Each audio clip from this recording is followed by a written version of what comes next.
1999년 6월 30일 경기도 화성 시랜드 청소년 수련원. 수많은 어린이들의 꿈이 불길 속에 사라진 비극.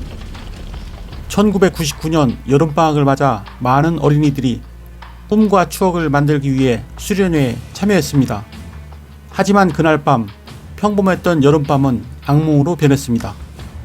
개요.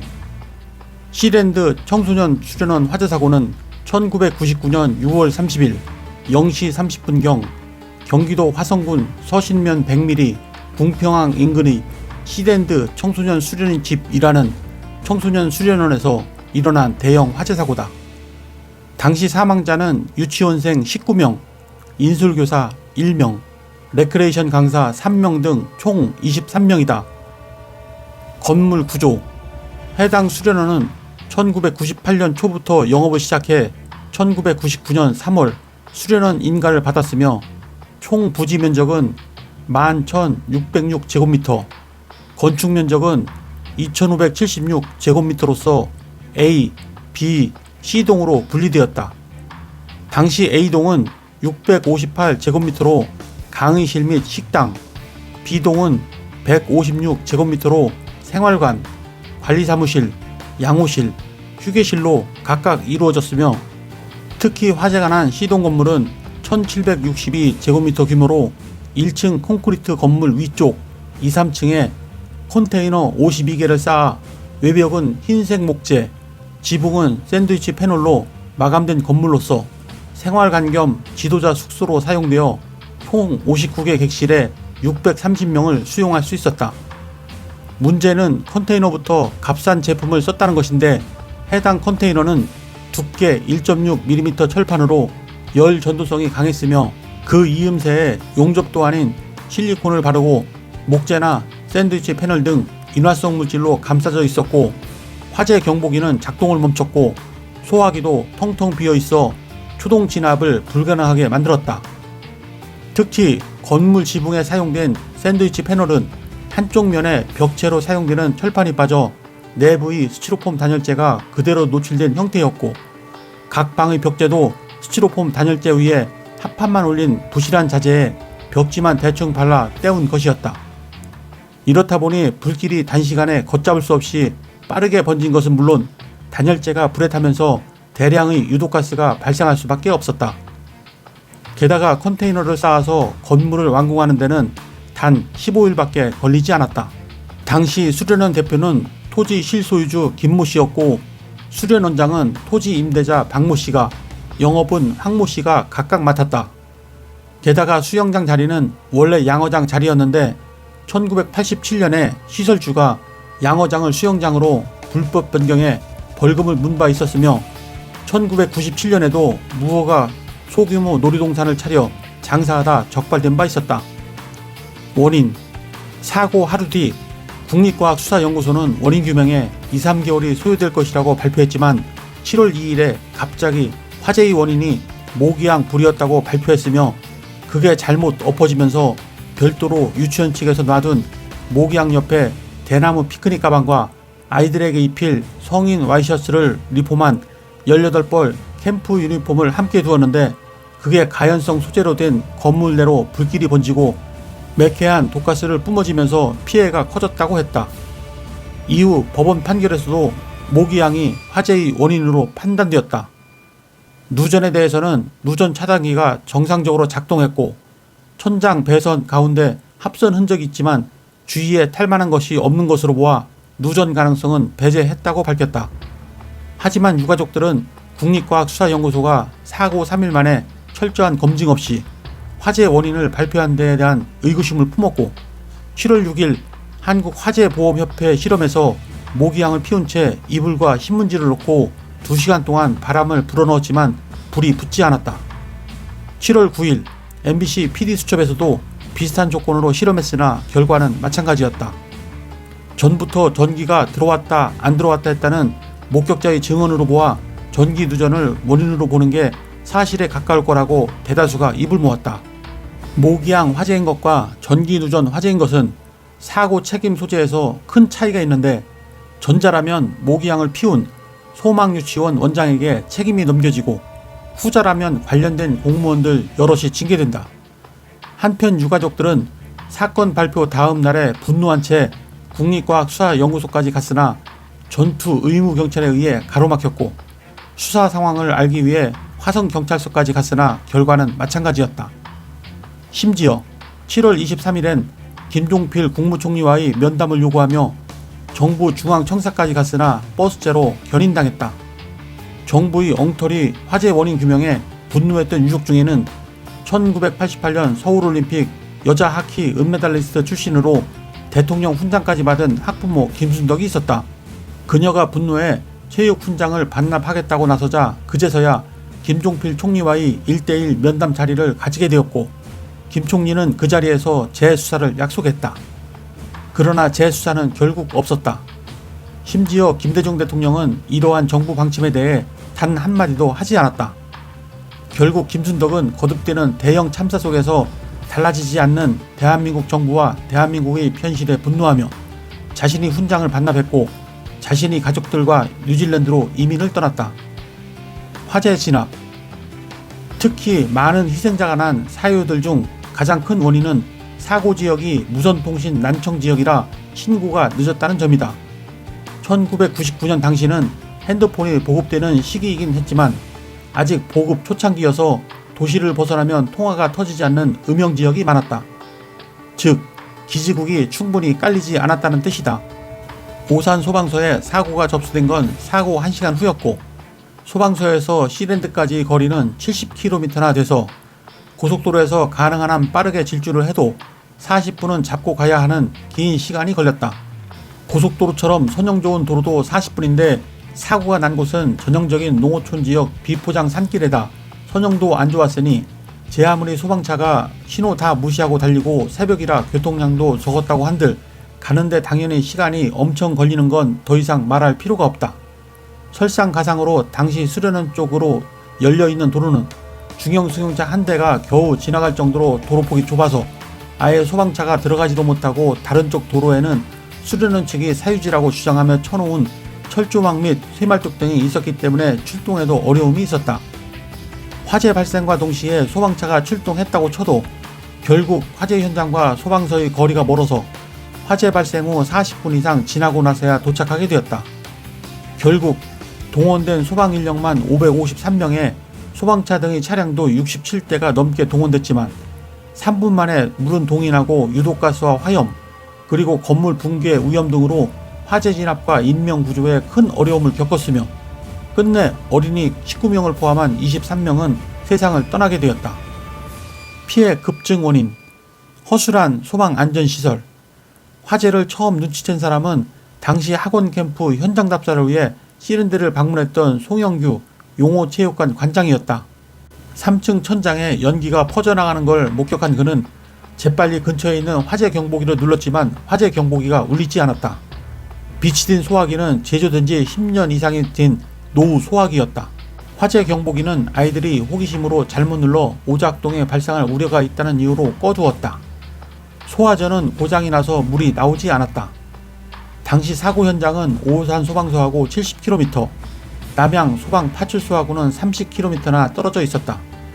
소방차들은 상당수가 10년이 넘은 노후 차량들이라서 대형 버스보다도 못한 135마력에 불과해 꼬불꼬불한 국도를 달리는 동안 40km 안팎의 속도밖에 내지 못해 초기 진화가 늦어진 것은 당연지사였다.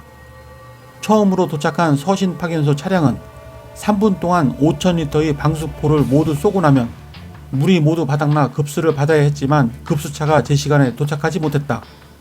설상가상으로 진입로가 비포장 도로인데다 승용차 한 대가 겨우 지나갈 수 있는 좁아터진 2.8m에 불과하였으며 수련원 입구가 바리케이트로 막힌 것도 한몫했다.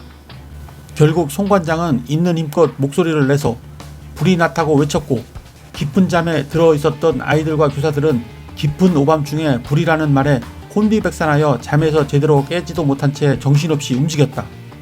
다행히 소망유치원을 제외한 다른 유치원, 학원, 초등학교 선생님들은 아이들과 같이 있었기에 송 관장의 비명을 듣고 얼른 일어나 침착하게 아이들을 인솔하였으며 302호에 남아있던 소망유치원 아이들도 아이들을 발견한 송 관장과 다른 선생님들이 달려와 구조하여 총 521명의 아이들은 무사히 구조되었다.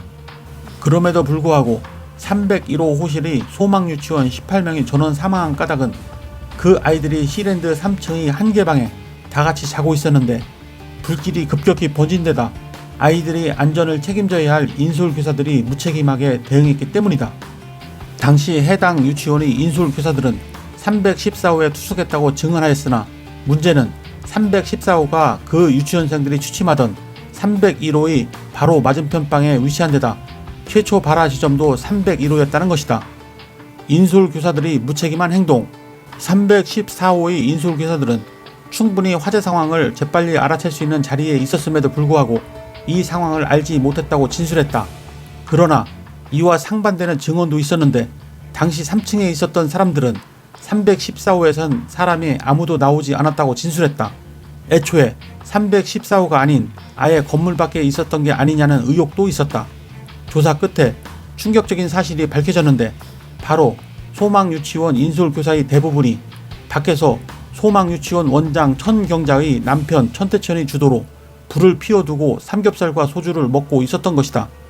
즉 교사들은 처음부터 아이들과 동떨어져 있었으며 화재가 발생해서도 술에 취할 대로 취해 있어서 제정신이 아니었던 교사들이 제대로 대응할 수 없었던 건 당연했다. 결국 남겨진 302호의 아이들은 다른 선생님들에 의해 전부 구조되었으나 301호에 있던 어린이들은 그대로 질식해 목숨을 잃고 말았으며 초등학교 교사 1명과 레크레이션 강사 3명이 아이들을 구하기 위해 불길 속으로 몸을 던졌다가 함께 변을 당했다. 3층에서 투숙했던 소망유치원 외에 2층에서 투숙했던 부천 이월드 영어학원 소속의 유치원생 1명도 희생되었다. 이렇듯 유아교사는 교사 업무 중에는 어린이들 옆에 꼭 붙어 있어야 하는 것이 기본 도리임에도 불구하고 이 사건으로부터 3년 후 발생한 광진구 어린이 선교원 흉기난동 사건에서도 유아교사들의 자질 향상이 아직 멀었다는 것이 고스란히 드러났다. 공무원들의 비리와 근무 태만 뿐만 아니라 수련원 측은 운영 과정에서 시공 및 감리회사 관계자들에게 뇌물을 먹이고 화성군 공무원들은 이를 묵인 비호하였고 충격적이게도 김일수 화성군수가 불법 운영에 개입하기까지 했다. 그렇게 뇌물을 먹였으니 C랜드의 수련원은 불법적인 구조로 운영이 가능했었고 안전검사도 가뿐히 무시할 수 있었다. 건물도 콘크리트 건물 1층 위에 컨테이너 52개로 가 건물을 조합해서 운영하고 있었는 등 아주 부실 공사가 따로 없었는데 그야말로 삼풍백화점은 저리 가라였다. 게다가 건설비와 운영비 절감을 위해 장부만 철근 콘크리트로 되어 있었을 뿐 52개의 조립식 컨테이너 박스를 콘크리트로 된 건물 1층 위에 한쪽에 13개씩 총 26개를 2개 층으로 쌓아 올린 가건물이었다. 정상적으로 지은 건물은 통상 불이 나더라도 무너지지 않는 반면 여기는 아무래도 임시 건물이다 보니 화재가 발생하면 건물이 쉽게 붕괴될 수밖에 없는 취약한 구조였고 어린이 중 일부는 미처 대피하지 못한 채 참변을 당했다고 목격자들은 진술했다. 방 천장 등은 인화성이 강한 물질들인 스티로폼 및 나무로 장식된 외벽이 불쏘시개 역할을 한 탓에 불길이 순식간에 확산되어 건물 전체를 확산하는 시간 문제였으며 설상가상으로 건물 내부에 지독한 유독가스까지 가득 차는 바람에 숨도 전혀 못 쉴 지경이었다. 여기에 한술 더 떠서 수련원 밖으로 연결되어 있는 비상구라고는 길이가 50여 미터인 본 건물 양끝에만 위치해 있어 많은 어린이들이 밖으로 쉽사리 빠져나가기가 어려웠다. 스티로폼 같은 가연성 소재로 인테리어를 한 것도 모자라 전기 설비도 무자격자들이 시공하였다. 이러니 불이 나면 쉽게 번지고 이 과정에서 유독가스까지 추가로 발생한 데다 정전까지 되는 바람에 건물 내부가 한순간에 혼란에 빠져버린 것이다. 그런 불법 구조 탓에 소방차가 밖에서 물을 뿌리더라도 건물 안으로 제대로 들어가기 어려워졌다. 그야말로 엎친 데 덮친 격이었다. 덧붙여서 컨테이너로 만든 허술한 건물이었던 데다 화재로 컨테이너 자체도 많이 약해져 있어서 물이 있어도 물을 뿌리기가 힘들었다.